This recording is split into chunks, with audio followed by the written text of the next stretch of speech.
নমস্কার, কেজি অন্য।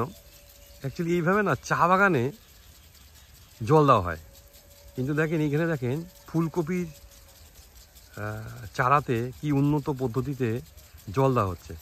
এবং এই দেখেন যে এই পদ্ধতিতে সাধারণত চা বাগানে দেওয়া হয়, এটা এইখানেও ধূপগুড়ি সাতভেন্ডি এলাকাতেও এক ভদ্রলোক এই পদ্ধতিতে মানে আপনার গাছে জল দিচ্ছে এবং সমানভাবে গাছে জল হচ্ছে। মানে অসাধারণ একটা প্রক্রিয়া আমি দেখলাম, খুব ভালো লাগলো, এই জন্য ভিডিওটা আমি করতেছি। এখন হচ্ছে আলুর মরশুম, কিন্তু এইভাবে কিন্তু আলুতে দেওয়া যাবে না। তো আর আমাদের কৃষি হচ্ছে আমাদের অর্থনীতি। এই চত্বরে মানুষের টোটাল আর্থিক ব্যাপারটাই কিন্তু এই কৃষির উপরে। কৃষি ভালো থাকলে সব ভালো থাকবে, আলুর দাম ভালো থাকলে সব ভালো থাকবে। এখন ফুলকপি তো সারা বছরই হয়, দেখেন এখানে কি সুন্দর পদ্ধতিতে আর ফুলকপিটা মানে জল সেচন পদ্ধতিটা খুব ভালো লাগলো আর কি। তো এই এলাকাটা পুরাটাই আলুর চাষ, ঠিক আছে, পুরাটাই আলু চাষ চলতেছে। আর আমার কাজই হচ্ছে চলার বলা। ইন্স্যুরেন্স সেক্টরে যখন কাজ করি তখন তো চলতেই হয়, বিভিন্ন মানুষের সাথে পরিচয় হয়।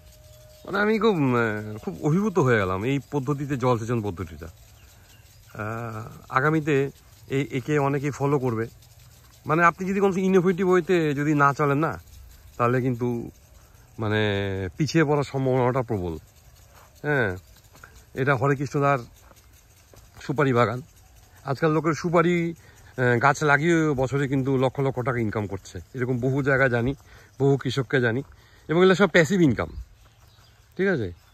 তো খুবই ভালো লাগলো যে রসুন, মানে গ্রাম বাংলাতে ঘুরতে ভালোই লাগে। আর আমি তো চলার বলার লোক। যদি ইউটিউব চ্যানেল ভালো লাগে তাহলে সাবস্ক্রাইব করবেন। নমস্কার।